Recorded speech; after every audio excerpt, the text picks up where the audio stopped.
Intinya dari semua permainan atau semua kegiatan yang kita mainkan pada saat mengajar online adalah supaya kelas itu hidup, supaya mahasiswanya lebih aktif untuk menjawab atau berbagi.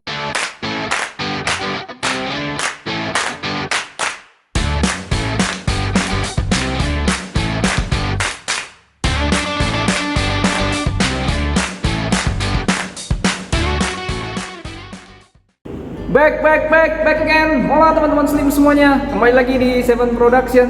Baik teman-teman, masih masa pandemik dan kita nggak tahu sampai kapan ini akan berakhir gitu ya. Dan sebentar lagi kita akan dihadapkan sama semester baru ya. Otomatis kemungkinan besar kita akan dihadapkan sama sistem belajar mengajar yang daring lagi tuh ya, pada jaringan daring lagi. Nah, walaupun pada akhirnya gue pernah dengar dari WHO katanya masa pandemik ini kemungkinan akan benar-benar normal seperti sebelum COVID itu di tahun 2025 ya. Gue nggak tahu apakah itu nanti benar sampai di 2025 atau enggak. Hanya saja gue ngerasa seandainya pun lebih cepat, pada akhirnya akan banyak sistem pembelajaran kita yang memang pada akhirnya menuntut kita untuk interaktif di daring tuh ya, lebih kepada jaringan atau sistem online. Nah, jadi di video kali ini gue akan mencoba untuk membagikan beberapa tips bagaimana caranya mengajar yang bisa lebih menyenangkan dan tidak membosankan buat anak-anak didik kita, baik itu di siswa maupun mahasiswa ya. Dan harapannya adalah mereka tetap mendapatkan, menangkap, mengerti, memahami, terlebih bisa ya mengaplikasikan setiap ilmu yang kita bagikan. Nah, teman-teman, apa saja tips dan triknya? Namun sebelumnya, tetaplah teman-teman berinvestasi terlebih dahulu dengan menekan tombol subscribe, share, like, dan komennya. Seperti apa pembahasannya? Check it out!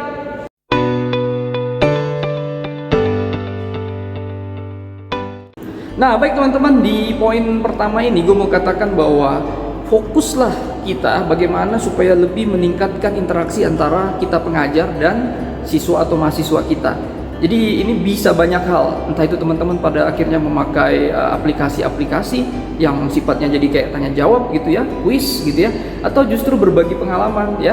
Intinya gue pernah memainkan juga banyak hal dan gue melihat hasilnya mahasiswa ternyata senang juga tuh, dan pada akhirnya mereka aktif.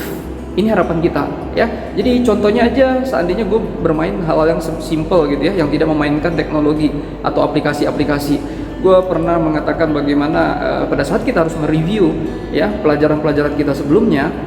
Jadi di sana ada sifatnya kayak glossary atau vocabulary atau ada sifatnya knowledge yang mahasiswa harus tahu ya, istilah-istilah dalam dunia hotel. Nah, jadi sesuai absen gitu ya, gue memainkan sama mahasiswa. Gue misalnya mau mulai dengan yang namanya hotel gitu ya. Hotel berarti huruf terakhirnya adalah L. Siapa saja nama mahasiswa yang gue sebutkan, dia harus bisa menyambungkan knowledge atau kata-kata lain yang sifatnya pengetahuan di hotel. L lagi gitu ya. Misalnya apa? L.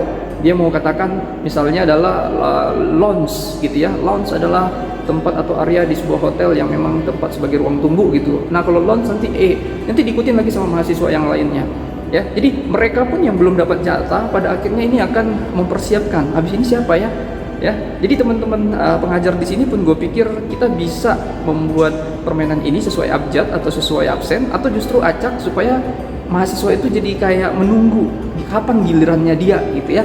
Jadi intinya dari semua permainan atau semua kegiatan yang kita mainkan pada saat mengajar online adalah supaya kelas itu hidup, supaya mahasiswanya lebih aktif untuk menjawab atau berbagi ya.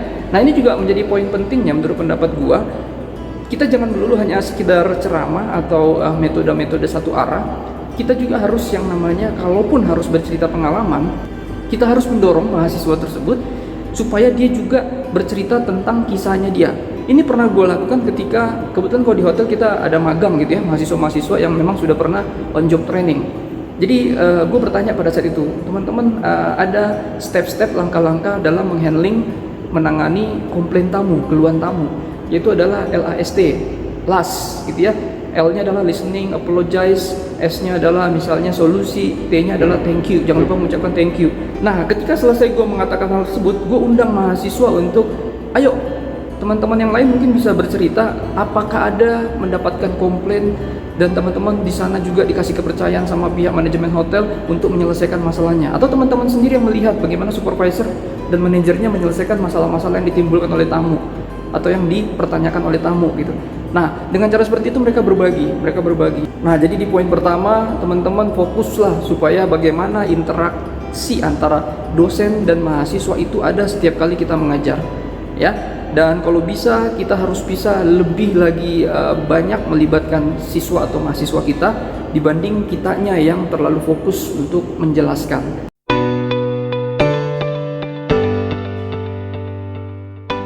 Nah, baik teman-teman, adapun di poin berikutnya, gue pikir ini penting juga, yaitu jangan lupakan bahwa perlu sekali interaksi antara siswa dan siswa, ya, mahasiswa kita dengan mahasiswa lainnya, ya. Jadi kita harus benar-benar, kalau seandainya satu SKS itu ada sekitar 50 menit atau 60 menit tergantung ya kampusnya. Jadi selama 2 SKS itu misalnya 1,5 jam, kita penting sekali bagaimana melibatkan supaya ada interaksi antara mahasiswa kita dengan mahasiswa lainnya, walaupun itu online, ya. Jadi gue pernah memainkan juga untuk beberapa kali kegiatan, contohnya pada saat gue meminta mereka dengan pengetahuan tentang hotel yang sudah gue berikan, mereka membuat hotel versinya mereka. Tapi gue ajak mereka bagaimana di grup mereka yang hanya 2 orang saja, dan mereka memilih sebenarnya ada emot gitu ya dari WhatsApp, dan mereka pilih, buatlah hotel dari emot yang mereka pilih. Jadi ada satu grup 2 orang, ada 2 emot, mereka buat hotel versi merekanya. Dan gue kasih waktu lebih banyak tuh, sekitar 1 jam ya, setengah jam kita hanya brainstorming di awal, atau 15 menit di brainstorming awal, 15 menit lagi nanti untuk kesimpulan, mereview apapun hasil dari tugas mereka tuh. Jadi 1 jam mereka habiskan untuk berinteraksi satu sama lainnya antar mereka mahasiswa. Ini juga bisa dimainkan, atau cara-cara teman dosen yang gue lihat juga seperti mereka melakukan yang namanya presentasi, dikasih topik sama dosennya. Ini hampir mirip dengan kalau kita tatap muka, tapi mereka melakukan secara online. Apa saja teman-teman? Intinya adalah bagaimana di kelas tersebut interaksi siswa dan siswa ya antar mereka harus terbangun.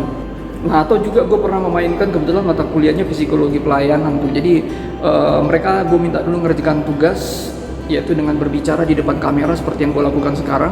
Mereka berbicara tentang siapa orang yang paling menginspirasi dalam hidup mereka, siapa tokoh-tokoh yang sudah berhasil mereka temukan gitu ya, dan bagaimana cara mereka berbicara tuh. Nah, pada akhirnya nanti gue akan meminta satu sama lain itu saling menilai seperti apa cara berkomunikasi dari temennya, ya, apa yang menjadi kekuatannya, apa yang menjadi ciri khasnya, itu diceritakan oleh temannya. Bagaimanapun juga kalau temannya yang menilai atau orang lain dari luar dirinya, itu jauh lebih objektif. Nah, memang kalau gue sih bisa melihat di mengajar online ini, pada akhirnya kita dosen memang harus mengerti juga ya kebiasaan-kebiasaan dari mahasiswa kita. Contohnya aja gue sering juga tuh pada akhirnya mengambil satu mahasiswa, misalnya ada yang suka dengan main PUBG gitu ya, atau dengan bermain games, tapi satu sisi ada juga yang suka bermain TikTok gitu ya, atau ada yang suka K-popnya. Nah, ini semua sebenarnya jadi modal buat kita untuk bermain atau untuk memunculkan interaktif antara mereka tuh satu sama lain.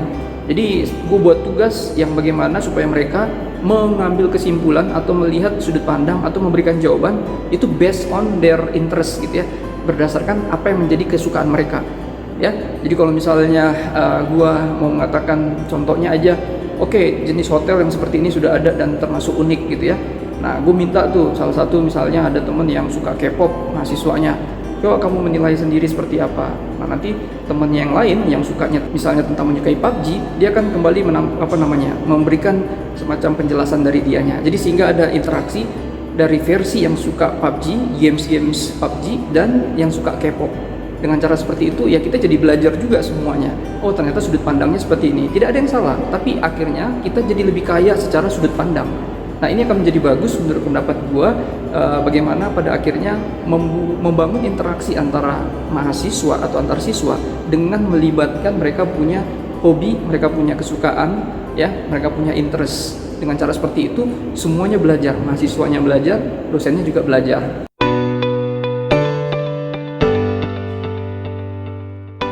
Nah, berikutnya teman-teman, di poin ini gue ngerasa kuis, bagaimanapun juga kuis ini harus menjadi kekuatan ya, atau harus kita mainkan pada saat mengajar online ya, supaya lebih menyenangkan. Cuma sekarang bentuk kuisnya seperti apa? Ada begitu banyak perbedaan pastinya antara kita yang punya mata kuliah tuh ya. Di perhotelan belum tentu bisa permainannya dimainkan untuk misalnya mata kuliah tentang IT gitu ya, atau misalnya tentang hal-hal yang sifatnya pertanian atau kimia atau apalah itu ya. Intinya gue mau katakan kuis harus tetap dimainkan entah apapun bentuknya.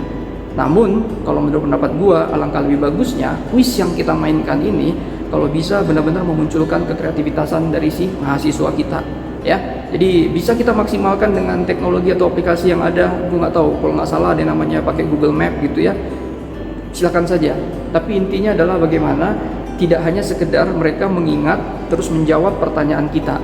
Kalau menurut pendapat gua, alangkah lebih bagusnya di saat mereka menjawab ada semacam kreasi dari jawaban-jawaban mereka itu sendiri, karena mereka melalui suatu proses pemikiran tuh ya. Jadi kuis tetap dimainkan, hanya saja kalau bisa lebih meningkatkan kepada kekreativitasan mahasiswa. Alangkah lebih bagusnya juga kuisnya dimainkan setiap kali kita mengajar online. Nah, berbicara masalah kuis juga, gue berpikir ini pihak manajemen kampus harusnya juga perlu sifatnya untuk berinvestasi ke hal-hal yang sifatnya inventaris. Artinya di sini sejauh ini kita sudah memainkan yang namanya mungkin ada yang pakai Zoom, ada yang pakai micro team gitu ya, atau ada yang pakai WhatsApp gitu. Menurut pendapat gue ini tetaplah tidak cukup. Seandainya memang pada akhirnya kita akan terus mengajar secara online ya.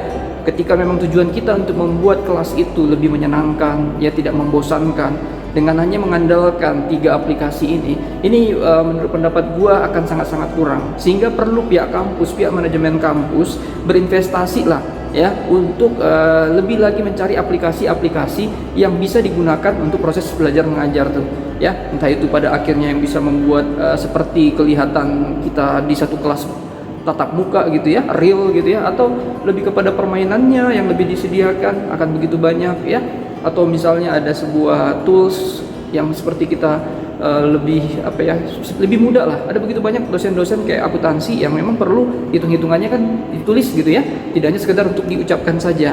Nah, jadi hal-hal seperti ini harusnya menjadi fokus, jadi prioritas juga buat teman-teman manajemen untuk mengalokasikan dananya tuh, untuk mengalokasikan sejumlah budget supaya proses belajar mengajar kita ini jauh lebih hidup ya, dan lebih mengarah kepada teknologi. Dengan cara seperti itu mahasiswa juga mengerti bahwa kebutuhan ke depan terhadap teknologi ini sudah seperti ini, dan dia pun jadi berpikir tuh, oke, gue juga harus berpikir bagaimana menyediakan fasilitas aplikasi-aplikasi yang mungkin cocok untuk masa depan gue ya. Dengan cara seperti itu mahasiswa bertumbuh, dosennya bertumbuh, dan yang pasti pada akhirnya menghasilkan sebuah proses belajar mengajar yang produktif menurut pendapat gue.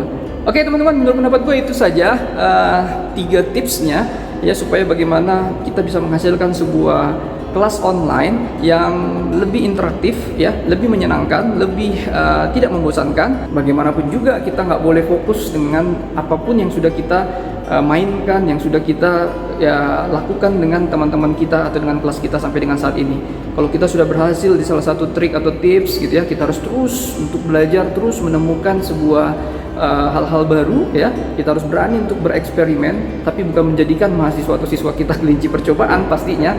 Namun di sini lebih dimaksudkan bahwa bereksperimen mendapatkan ya, ada kegiatan-kegiatan yang jauh lebih kreatif dan lebih bisa diaplikasikan mahasiswa untuk memahami dan mengerti untuk materi yang kita bagikan.